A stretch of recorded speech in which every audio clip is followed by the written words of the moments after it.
Hey guys what's up, क्या हाल चाल है सबके। आज हमारे साथ एक बहुत ही स्पेशल गेस्ट है जिनका नाम है हेमंत। एंड उन्होंने ऑल इंडिया रैंक 71 हासिल की थी। तो डेफिनेटली आज हम उनके साथ इंटरेक्ट करने वाले हैं, बहुत सारे आपको यहाँ पे टिप्स मिलेंगे। एंड डेफिनेटली हेमंत, आप अपने बारे में थोड़ा सा बता सकते हो सबसे पहले। सबसे पहले हेलो एवरीवन। मेरा नाम हेमांग बजाज है और मैं चंडीगढ़ से हूँ। और मैंने जेई एडवांस्ड में AIR 71 हासिल की। और जेई मेंस में मैंने AIR 338 ली। क्या तो बात है, मतलब आप थोड़ा सा अपना फैमिली बैकग्राउंड भी बताएंगे, आप कहाँ से हो और किस तरह से मतलब आपने स्टार्ट करा था। और किस कौन कौन सी डिफिकल्टीज आपने फेस करी थी स्पेशली अपने कोचिंग के टाइम पे। मैं चंडीगढ़ से हूँ। मेरे पेरेंट्स वैसे बेसिकली हरियाणा से हैं, बट मेरी अपब्रिंगिंग चंडीगढ़ में ही हुई है। और स्कूलिंग भी, कोचिंग भी, सब कुछ चंडीगढ़ में हुआ है। और उसके अलावा जेई के टाइम पे मैंने केमिस्ट्री में, इनऑर्गेनिक में काफी प्रॉब्लम फेस की, और फिजिक्स में, मैकेनिक्स में बहुत ज्यादा प्रॉब्लम फेस की। उसके अलावा ओके मतलब। मैथ्स में ज्यादा प्रॉब्लम नहीं फेस की। ओके मतलब आपका फेवरेट सब्जेक्ट कौन सा है सबसे पहले तो। मुझे फिजिक्स और मैथ्स दोनों पसंद है, मतलब इन दोनों में ओके। से कभी फिजिक्स टॉपिक वाइज डिपेंड करता है कि फिजिक्स ज्यादा अच्छा लगता है, मैथ्स। ओके, फिजिक्स और मैथ्स दोनों ही अच्छे लगते हैं, क्या बात है मतलब। और जब आप मतलब आपने स्पेशली यहाँ पे मेंशन किया कि मतलब इनऑर्गेनिक में आपने कुछ थोड़ी बहुत प्रॉब्लम्स फेस करी थी। तो जनरली मतलब जो भी हमारे स्टूडेंट्स हैं, जो भी हमारे व्यूअर्स हैं, उनको भी थोड़ा केमिस्ट्री में दिक्कत लगती है, मतलब क्योंकि बहुत सारे टॉपिक्स याद करने पड़ते हैं। यस। तो उसकी कोई स्पेसिफिक स्ट्रैटेजी, मतलब आपकी इतनी ऑल इंडिया रैंक 71 आई, इतनी अच्छी रैंक आई है, तो ऑब्वियसली आपने कुछ फिगर आउट किया होगा कि हाँ इनऑर्गेनिक में ये स्ट्रैटेजी फॉलो करोगे तो आपको सारी चीजें याद हो जाएगी अच्छी तरीके से। और जनरली मतलब हमारे टीचर्स भी यही बोलते थे कि इनऑर्गेनिक होता है जो सबसे स्कोरिंग होता है। आप मैथ्स में कैलकुलस का एक बहुत लंबा सा क्वेश्चन सॉल्व करोगे तब जाके आपको 4 नंबर मिलते हैं। वहीं पे इनऑर्गेनिक में आप छोटा सा एक क्वेश्चन सॉल्व कर लोगे जो आपको ऑलरेडी याद था और आपको फिर भी 4 नंबर मिल गए। तो इसकी कोई स्ट्रैटेजी आपने बनाई थी इनऑर्गेनिक के लिए। तो जैसा कि सर ने कहा कि इनऑर्गेनिक तो होती स्कोरिंग है। तो जब मैं शुरुआत में, तो उसको करना मतलब काफी ज्यादा इंपॉर्टेंट होता है। तो जब मैं शुरुआत में इनऑर्गेनिक पढ़ रहा था तो मुझे बिल्कुल नहीं होती थी, समझ नहीं आता था। जैसे एक दिन पढ़ा, अगले दिन भूल गया। तो उसके लिए मैंने एनसीईआरटी की, और जो हमारे टीचर्स नोट्स देते थे, वो सब कुछ अच्छे से एक नोटबुक में लिखना शुरू कर दिया। अच्छे से एकदम सब कुछ लिख लेता था, या कोई क्वेश्चन मिलता था जो मुझे नहीं आता था तो वो भी लिख लेता था। और उसी कॉपी को मैं डेली रिवाइज करता रहता था। हाथ रख के या तो खुद को सुनाता रहता था, या दोबारा रफ कॉपी में लिख लेता था। या अगर पेरेंट्स फ्री मिल गए तो उन्हें सुना दिया, या किसी टीचर को ही सुना देता था अगर टीचर फ्री मिल जाते थे तो। ये काफी इंपॉर्टेंट स्ट्रेटेजी है मेरे ख्याल से। ये एक्चुअली पता है मैंने भी फॉलो किया था अपने टाइम पे जब इनऑर्गेनिक में। और आई थिंक जितने भी बच्चे हमें देख रहे हैं उनके लिए भी यहाँ पे एक इम्पोर्टेंट लेसन है। आई थिंक आप लोगों को भी कुछ सीखना चाहिए, है ना। इनऑर्गेनिक को याद करने का बेस्ट तरीका, आई थिंक मैं भी हमेशा बच्चों को यही बोलता रहता हूँ हेमांग, कि अगर आपको कुछ भी चीजें याद करनी है ना, तो आप हमेशा किसी को भी पकड़ लो और उसको सुना दो सब कुछ, है ना। कि अरे तुझे ये भी नहीं आता, हाँ मैं तेरे को पढ़ाता हूँ ठीक है, मेरे को सब आता है, मैं तेरे को सिखाऊंगा। तो ये बेस्ट स्ट्रेटेजी होती है मेरे ख्याल से, इसको फॉलो कर सकते हो। इससे आपको भी बहुत सारी चीजें, when you take role of a teacher, तो आप यस। यहाँ पे श्योर हो जाते हो कि हाँ भाई मुझे सारी चीजें आनी चाहिए, तभी मैं किसी और को पढ़ा सकता हूँ, है ना। तो ये काफी इंपॉर्टेंट स्ट्रेटेजी है जो आपने फॉलो करी थी। आप थोड़ा सा स्टार्टिंग से बताएंगे कि आपने अपनी प्रिपरेशन कब से स्टार्ट करी थी, 9 से, 10 से, 11 से। मतलब ऐसा मैंने साइंस और मैथ्स में इंटरेस्ट लेना थोड़ा नाइन्थ से शुरू कर दिया था। और मतलब ओके। उसमें मैं नाइन टेंथ में मैं थोड़े एक्स्ट्रा टॉपिक जो स्कूल के सिलेबस से एक्स्ट्रा होते थे वो सब पढ़ता रहता था। जैसे फिजिक्स मैथ्स में मुझे इंटरेस्ट आता था तो फिजिक्स थोड़ी हाई लेवल की पढ़ता था, या फिर मैथ्स में आरएमओ के लिए पढ़ता था तब नाइन टेंथ में। तो उससे मेरा इंटरेस्ट शुरू हुआ फिजिक्स फिजिक्स और मैथ्स की तरफ, और मैंने जेई के लिए प्रिपेयर करने की सोची। और जेई स्पेसिफिक मैंने 11th में स्टार्ट किया था, बट कुछ कॉन्सेप्ट्स मैंने 9 10 में कवर कर रखे थे। कुछ कुछ फाउंडेशन लेवल के जो यस। टॉपिक्स होते हैं वो यस। आपने 9th और 10th में ऑलरेडी कवर कर लिए थे। तो ये मेरे ख्याल से एक बहुत इंपॉर्टेंट क्वालिटी होती है सारे टॉपर्स की, कि वो थोड़ा जल्दी स्टार्ट कर देते हैं 9 10 से ही। थोड़ा सा यहाँ पे साइंस मैथ्स में अगर इंटरेस्ट है आपका, आप यहाँ पे जल्दी स्टार्ट करते हो, तो definitely you can target double digit rank also, जैसा कि आपकी रैंक ऑलरेडी आई है। एंड मतलब डेफिनेटली है ना, 10 लाख बच्चे एग्जाम देते हैं, 10 लाख बच्चों में से आपकी ऑल इंडिया रैंक 71 है, तो बहुत ही काबिल तारीफ है आपने जो हासिल किया है। मेरे ख्याल से हमारे जो बच्चे हैं वो भी सेम तरह की जो रैंक है उसको टारगेट कर रहे हैं, उसको हासिल करना चाहते हैं। तो आप जैसे यहाँ पे मैं आपको एक और क्वेश्चन पूछना चाहता हूँ कि 2022 के जो जेई मेन के एग्जाम्स है वो आने वाले हैं, है ना? यस। अप्रोक्सीमेटली आप मान के चलो कि 3 से 4 महीने का टाइम अपने पास बचा है, तो आप उनको क्या सजेस्ट करोगे? और आप ये भी बताओ कि आपकी किस तरह की यहाँ पे सिचुएशन थी 4 महीने जस्ट बिफोर द एग्जाम? आप कॉन्फिडेंट थे कि आपका सिलेक्शन हो जाएगा? आपकी सिचुएशन क्या थी 4 महीने पहले? मतलब 4 महीने पहले मेरी तो ऐसी सिचुएशन थी कि मैं मोस्टली सिलेबस तो कवर्ड था, कुछ वीक टॉपिक्स थे जिनको मैं रेगुलरली मतलब रिवाइज करके प्रैक्टिस करके इम्प्रूव करने की कोशिश कर रहा था। और 4 महीने पहले तो बस मैं मोस्टली प्रैक्टिस पे फोकस कर रहा था और मतलब मॉक टेस्ट देने पे, ओके, कि ज्यादा ओके, से ज्यादा मॉक टेस्ट देके उनकी मिस्टेक्स एनालाइज कर लूं और जो मेरे वीक टॉपिक्स हैं उन्हें पढ़ लूं। Okay, okay, okay. और मॉक टेस्ट की फ्रीक्वेंसी आपने कितनी सेट करी थी, मतलब इन अ वीक? मतलब जब इनिशियली सिलेबस चल रहा था तब तो अराउंड हर 2 वीक्स में 1 से 2 मॉक टेस्ट देते थे। और जब सिलेबस कंप्लीट हो गया था तो हर वीक एक जे एडवांस्ड फुल टेस्ट देते थे। और जब एग्जाम को 2-3 महीने रह गए थे तब अप्रोक्स एक वीक में हम 3 से 4 फुल टेस्ट जरूर दे रहे थे और उनको एनालाइज कर रहे थे प्रॉपरली।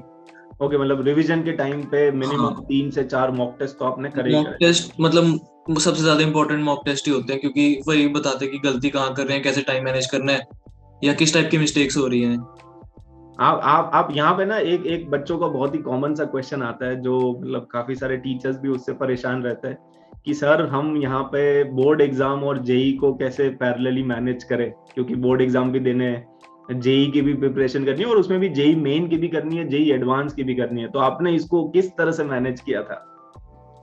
मतलब बोर्ड में जैसे आप जब जेई एडवांस की तैयारी कर रहे हो तो बाकी सब एनसीईआरटी जरूर करनी है। जैसे बच्चे क्या करते हैं, जेई एडवांस के लिए पढ़ रहे हैं तो हम एनसीईआरटी नहीं करेंगे, तो वो काफी गलत है। तो जब आप एनसीईआरटी करते हो तो फिजिक्स केमिस्ट्री और मैथ्स की आपकी बोर्ड की और जेई मेन की ऑटोमेटिकली तैयारी हो जाती है काफी हद तक। तो बोर्ड की एनसीईआरटी तो अगर आप जेई एडवांस की प्रिपरेशन कर रहे हो, मैथ्स फिजिक्स केमिस्ट्री तो ऐसे ही हो जाएगी कि आप एनसीईआरटी भी जेई एडवांस में करोगे ही। और मिस नहीं करनी मतलब एनसीईआरटी। उसके अलावा इंग्लिश के लिए तो मैंने भी ज्यादा जोर नहीं लगाया था, ऐसे जैसे एग्जाम से एक हफ्ता पहले ही करा ओके। था। हाँ, तो हाँ, हाँ। वो मैनेज हो जाता है। मतलब आप प्री बोर्ड के लिए एक बार ही करोगे, फिर कभी मिड टर्म वगैरह वो सब भी आते हैं तो उनके लिए भी कुछ 3-4 लेसन पढ़ लोगे, तो मतलब बोर्ड तक हो जाता है इंग्लिश का।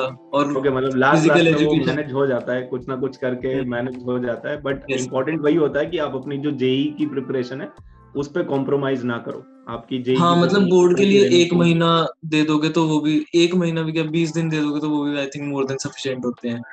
ओके, बट बाकी यहाँ पे बच्चे आपने बेसिकली एक अच्छा पॉइंट बताया कि बोर्ड एग्जाम्स को अंडर एस्टिमेट नहीं करना है। आप हाँ उनकी प्रिपरेशन करते रहो, इवन एनसीईआरटीज वगैरह भी सॉल्व करना, उसको भी लगाना काफी हाँ। इंपॉर्टेंट है। आप यहाँ पे अंडर एस्टिमेट नहीं कर सकते कि हम तो जेई की तैयारी कर रहे हैं, तो बोर्ड एग्जाम तो हमारे लिए क्या चीज है। ठीक है, तो उस तरह से आप अंडर एस्टिमेट नहीं कर सकते। तो ये मेरे ख्याल से एक इंपॉर्टेंट लेसन हो सकता है हमारे बोर्ड्स का व्यूअर्स भी के लिए। बेनिफिट है कि उसमें आपकी एनसीईआरटी कवर हो जाएगी। हाँ, ये आपको डेफिनेटली जेई की प्रिपरेशन कर रहे हो तो वो एक सुपर सेट बन जाता है। यस। उसमें बाकी सारी चीजें आपकी ऑलरेडी कवर हो जाती है, बट स्पेशली मतलब केमिस्ट्री में तो आई थिंक एनसीईआरटी आपको रिफर करनी ही करनी है। एनसीईआरटी से मैथ्स में मेरे ख्याल से उतना बहुत ज्यादा आपको बेनिफिट नहीं मिलता है हाँ। एनसीईआरटी फॉलो करके, क्योंकि एनसीईआरटी में ज्यादा कुछ है ही नहीं, या ऐसा बोले कि मतलब बहुत मिनिमम चीजें हैं बहुत। तो भी सही यस। होगा। फिजिक्स में अगेन आप डेरिवेशंस के लिए, कुछ यस। न्यूमेरिकल्स के लिए आप एनसीईआरटी को फॉलो कर सकते हो, है ना? ओके।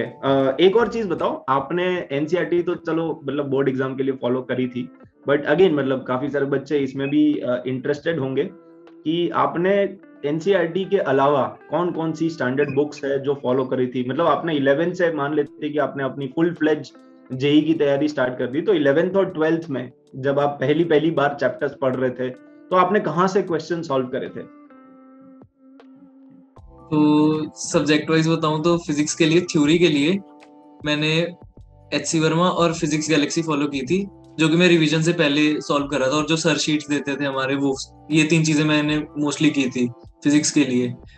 और जब रिवीजन थी तब मैंने मोस्टली प्रॉब्लम सॉल्विंग पे फोकस किया फिजिक्स के लिए। और उसके लिए मैंने शशि भूषण तिवारी सर की एक बहुत अच्छी बुक आती है जिसमें सब्जेक्टिव जेई लेवल के क्वेश्चन है, बिल्कुल जेई से रेलेवेंट और अच्छे लेवल के क्वेश्चन है, तो वो मैंने काफी हद तक सॉल्व की। उसके अलावा केमिस्ट्री के लिए तो मैं मोस्टली जो सर हमारे नोट्स लिखवाते थे उन्हीं को, या जो एनसीईआरटी उन्हीं को मतलब मैं ब्लाइंडली फॉलो करता था। और उसके अलावा प्रॉब्लम्स के लिए हिमांशु पांडे, एमएस चौहान, एन अवस्थी और वो वी के जायसवाल फॉलो करता था। और प्रिपरेशन के एंड में मतलब मैंने वो भी सॉल्व की थी थोड़ी बहुत, के कुमार वधवा इनऑर्गेनिक के लिए, वो भी काफी अच्छी बुक थी। उसके अलावा मैथ्स के लिए हम विनय कुमार बुक सॉल्व करते थे, और ट्रिग्नोमेट्री और कोऑर्डिनेट के लिए एसएल होनी की, क्योंकि उसकी विनय कुमार नहीं आती, और वेक्टर 3D की सेंगेज बुक। ओके, क्या बात है, मतलब काफी वैरायटी ऑफ बुक्स आपने बता दी है, इतनी सारी बुक्स आपने सॉल्व करी थी, तो ऑब्वियसली मतलब इतना अच्छा रैंक तो आना ही था। तो बहुत ही बढ़िया है ना। और मैं स्पेशली अपने बच्चों को बताना चाहता हूँ, है ना, जितने भी हमारे व्यूअर्स है, लर्नर्स है, कि हेमंत की बहुत सारी क्लासेस अनअकैडमी एटम्स चैनल पे भी चलने वाली है। ठीक है, तो डेफिनेटली आप इनके बहुत सारे सेशंस अभी आएंगे, ये आपको अच्छे से गाइड करेंगे। एंड यूट्यूब पे भी आपकी क्लासेस चलने वाली है, अनअकैडमी एटम्स चैनल पे आप यहाँ पे बच्चों को और भी डिटेल में गाइड करने वाले हो। आज तो हमारे पास थोड़ा सा टाइम लिमिटेड है, बट डेफिनेटली इनके और भी सेशंस आएंगे, तो आप इनके जो सेशंस आएंगे अनअकैडमी एटम्स चैनल पे उसको आप फॉलो कर सकते हो।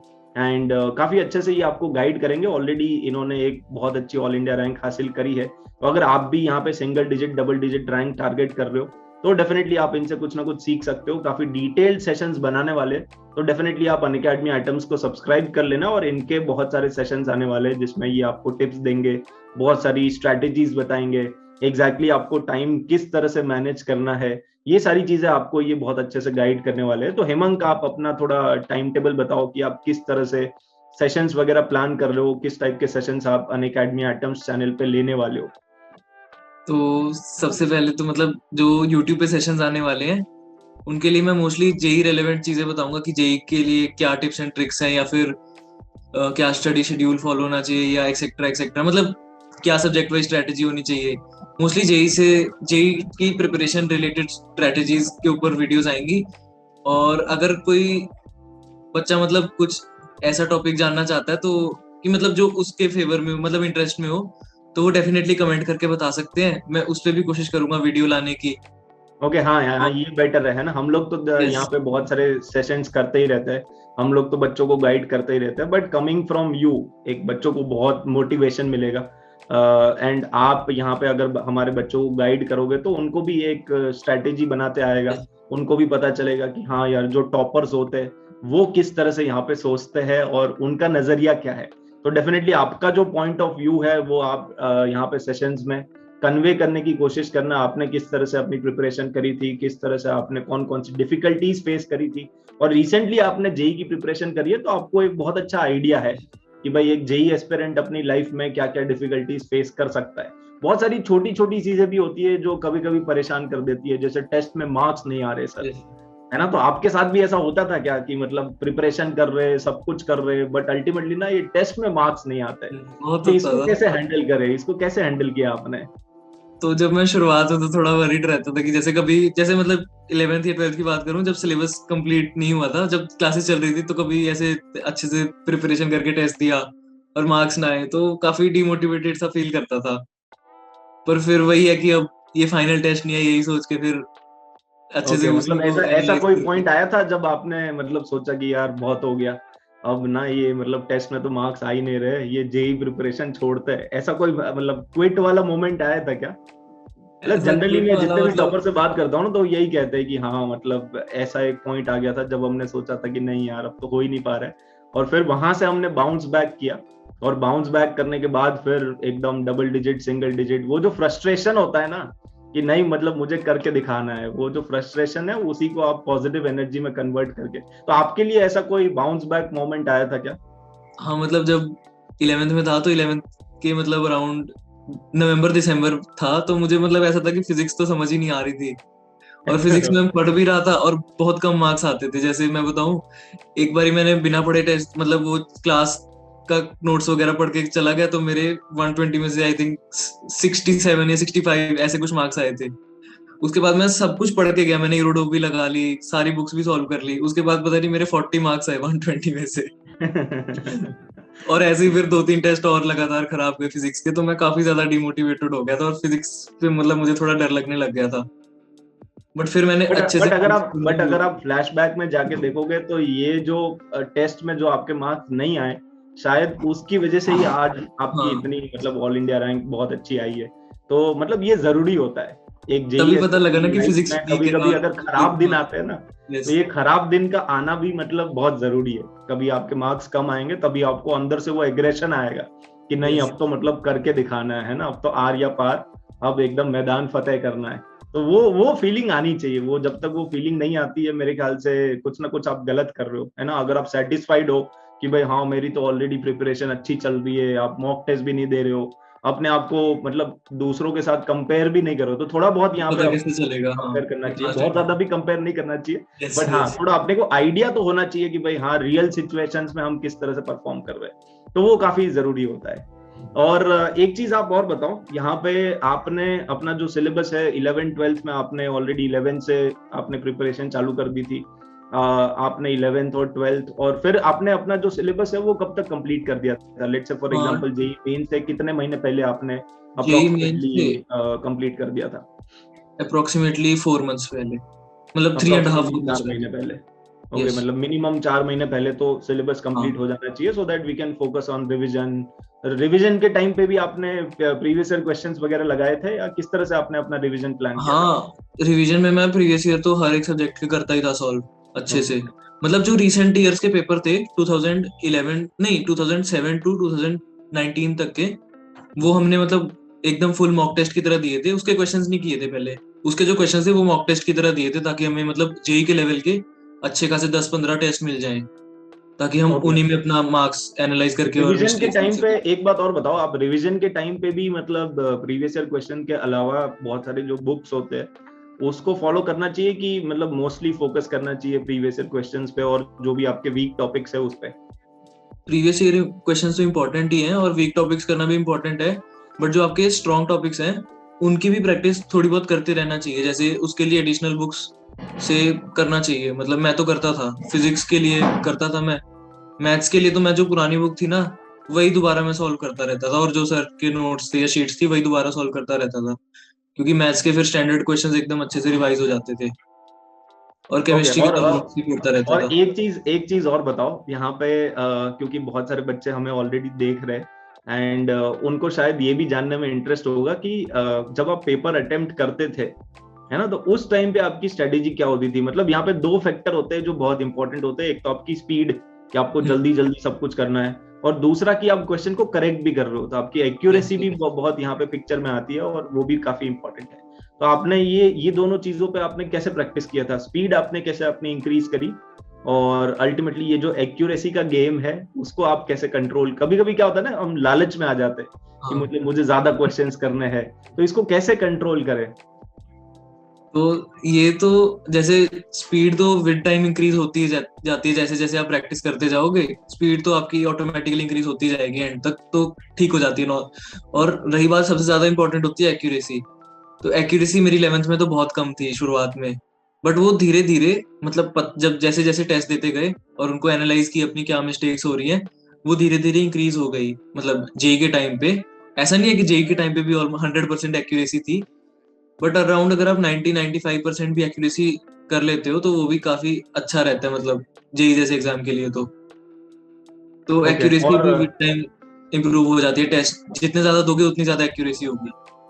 ओके ओके ओके, मतलब स्पीड और एक्यूरेसी पे अल्टीमेटली आपको मॉक टेस्ट वगैरह से प्रैक्टिस यस। करना पड़ेगा। जितना ज्यादा आप यहाँ पे प्रैक्टिस करोगे हाँ, उतना ज्यादा आप अब स्पीड और एक्यूरेसी वाइज यहाँ पे थोड़ा सा कंफर्टेबल हो जाओगे। एंड मेरे ख्याल से मॉक टेस्ट का बेनिफिट ये भी है कि आप जैसे जैसे मॉक टेस्ट दोगे तो आप अपना जो टाइम मैनेजमेंट है वो भी आपको करते आएगा, कि किस तरह से अपने को डिस्ट्रीब्यूट करना है अपना टाइम, कौन से सब्जेक्ट को कितना ज्यादा टाइम देना है, कितना यस, कम टाइम देना है, किस तरह से अपने को टाइम मैनेज करना है। तो पेपर के टाइम पे आपने अपना टाइम किस तरह से मैनेज किया था, वो थोड़ा सा आप यहाँ पे बच्चों को बता दो। मैं मतलब सबसे पहले तो जनरली केमिस्ट्री अटेम्प्ट करता था।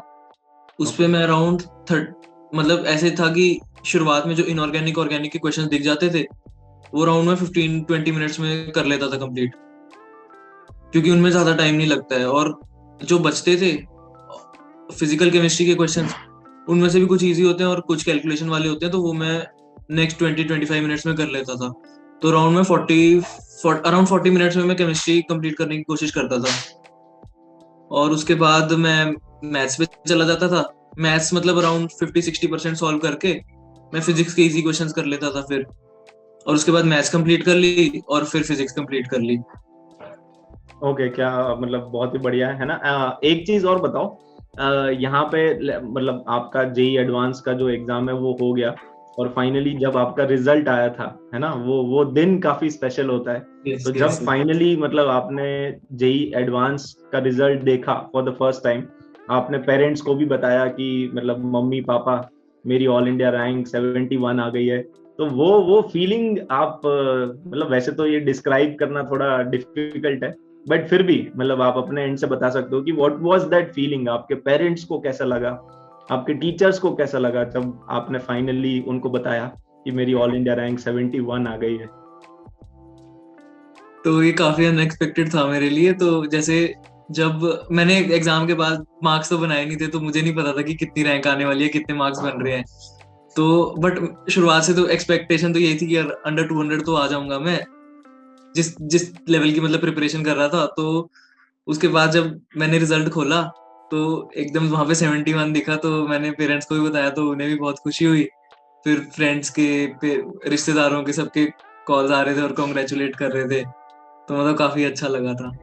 क्या बात है, मतलब ये जो मोमेंट होता है ना वो एकदम लाइफ टाइम मोमेंट होता है। Yes sir. मतलब ऐसा आई थिंक जिंदगी में कभी कभी होता है कि मतलब parents, your teachers, your parents, you make everybody proud, तो ये बहुत बड़ी बात है ना। इतना मतलब इतने बड़े एग्जाम में, इंडिया का टफेस्ट एग्जाम जो है उसमें आपने ऑल इंडिया रैंक 71 हासिल करी है, तो बहुत बड़ी बात है। एंड डेफिनेटली मतलब यहाँ पे अगेन मैं अपने व्यूअर्स को बता देना चाहता हूँ कि इनके जो सेशंस है वो अनअकैडमी एटम्स चैनल पे आने वाले हैं, तो डेफिनेटली आप इनको फॉलो कर सकते हो। इनकी काफी सारी क्लासेस आएगी, ये आपको गाइड करेंगे। एंड आप अभी आईआईटी दिल्ली में प्रिपेयर अपना हाँ, पढ़ाई आईटी कर रहे दिल्ली हो, right? Computer IIT science. Delhi में कौन सा डिपार्टमेंट है आपका? Computer science. कंप्यूटर साइंस में, क्या बात है। तो आप डायरेक्टली मतलब आईआईटी दिल्ली कंप्यूटर साइंस जो जो वहां पे ऑलरेडी पढ़ाई कर रहा है, आप डायरेक्टली उनके साथ इंटरेक्शन कर सकते हो। यूट्यूब की इनकी काफी सारी क्लासेस आने वाली है, इवन स्पेशल क्लासेस भी काफी सारी प्लान करिए। और ये बहुत बड़ी बात है ना। मतलब टैलेंटेड तो है ही, बट साथ ही साथ इन्होंने ये भी सोचा है कि यहाँ पे जितने भी जूनियर्स है उनको गाइड करे, है ना। ये मेच्योरिटी मेरे ख्याल से बहुत सारे बच्चों में नहीं होती है, बट इन्होंने अभी से ही, है ना, गाइड करना स्टार्ट कर दिया है। यूट्यूब पे इनके सेशंस आएंगे, सारे बच्चों को ये हेल्प करना चाहते हैं। एंड डेफिनेटली ये अपने आप में एक बहुत बड़ी बात है कि आपने ऐसा सोचा, इतनी मेच्योरिटी के साथ आप यहाँ पे बच्चों को हेल्प करना चाहते हो, जो भी अपने जूनियर्स है उनको भी गाइड करना चाहते हो, सो दैट वो भी यहाँ पे डबल डिजिट, सिंगल डिजिट जो रैंक्स है उसको टारगेट कर सके। तो डेफिनेटली मतलब आपका स्वागत है सबसे पहले तो अनअकैडमी एटम्स चैनल पे। Thank you sir. आपको हमारे जो बच्चे हैं वो भी बहुत सारा प्यार देंगे, एंड आप भी उनको अच्छे से गाइड करो, उनको भी यस सिखाओ कि श्योर। मतलब किस तरह से आपने क्या क्या स्ट्रेटेजीज वगैरह बनाई थी, एंड सो दैट हमारे जो बच्चे हैं वो अगले साल एकदम फोड़ फाड़ मचा मचा सके। ठीक है, तो डेफिनेटली। और आपकी स्पेशल क्लासेस के बारे में भी थोड़ा सा आप उनको बता दो, सो दैट वहां पे भी वो ज्वाइन कर सकते हैं आपको। तो जो यूट्यूब पे क्लासेस आएंगी उनके अलावा मैं कुछ स्पेशल अनअकैडमी पे क्लासेस भी प्लान कर रहा हूँ, जो कि लाइव सेशंस होंगे। और उनमें बच्चे मतलब मोस्टली Q&A टाइप सेशंस होंगे, और मैं एडिशनल उसमें इनपुट्स दूंगा अपनी तरफ से। तो उन स्पेशल क्लासेस को आप अनलॉक कर सकते हैं using my referral code, that is hemang71। तो डेफिनेटली इन क्लासेस में भी जुड़िए और अच्छी स्ट्रेटेजी सीखे, जिससे आपकी जेई की प्रिपरेशन इंप्रूव हो सके। तो बहुत बहुत आई थिंक बच्चों के लिए बहुत अच्छा मौका है मेरे ख्याल से कि वो आपसे डायरेक्टली इंटरेक्ट कर सकते हैं। तो अगर आपको इनके साथ इंटरेक्शन करना है, बातचीत करनी है, अगर आपको डाउट्स वगैरह पूछने हैं, तो आप डायरेक्टली इनकी जो स्पेशल क्लास है उसको आप अटेंड कर सकते हो। यूट्यूब की क्लासेस को भी अटेंड कर सकते हो, स्पेशल क्लासेस में आप जाके इंटरेक्शन भी कर सकते हो। तो अगर आपको डायरेक्टली मतलब बातचीत करनी है, आपके पर्सनल जो डाउट्स है वो आपको पूछना है, तो डेफिनेटली आप इनके थ्रू अपनी जो स्पेशल क्लासेस है उसके थ्रू आप इनके साथ कनेक्ट हो सकते हैं, एंड स्पेशल क्लासेस में भी फायदा उठा सकते हैं, डायरेक्टली अपने डाउट्स वगैरह पूछ सकते हैं। तो डेफिनेटली है ना, ये सारे जो यूट्यूब के सेशंस है, स्पेशल क्लासेस के सेशंस है, इसका शेड्यूल प्रॉपर आपको शेयर कर दिया जाएगा, आप सारी क्लासेस को देख सकते हो। तो Hemant, welcome once again, and definitely हम आपके जो सेशंस है उसका इंतजार करेंगे, एंड बहुत जल्दी मतलब है ना, आपके जो सेशंस है वो यहाँ पे आना स्टार्ट हो जाएंगे यूट्यूब के स्पेशल क्लासेस के। तो डेफिनेटली मतलब looking forward to it. And बच्चे कमेंट करके बता सकते हैं, है ना, जो भी हमें देख रहे हैं, डेफिनेटली आप यहाँ पे कमेंट करके बताना कि आप कौन कौन से टॉपिक्स के ऊपर इनके वीडियोस देखना चाहते हो। ठीक है, जो भी टॉपिक्स आप बोलोगे उनके ऊपर ट्राई करेंगे, है ना हेमांग, कि मतलब कुछ अच्छा वीडियो बनाया जाए, एंड उसी टॉपिक पे हम यहाँ पे बच्चों को भी गाइड कर सके। तो डेफिनेटली आप कमेंट करके बताना, है ना, जो भी हमें देख रहा है, यू कैन डेफिनेटली कमेंट कि आप कौन कौन से टॉपिक्स पे हेमांग के वीडियोस देखना चाहते हो। ठीक है, तो एंड लास्ट में एक बार ऑल द बेस्ट बोल देते हैं सारे बच्चों को। ठीक है, so all the best and let's crack it guys.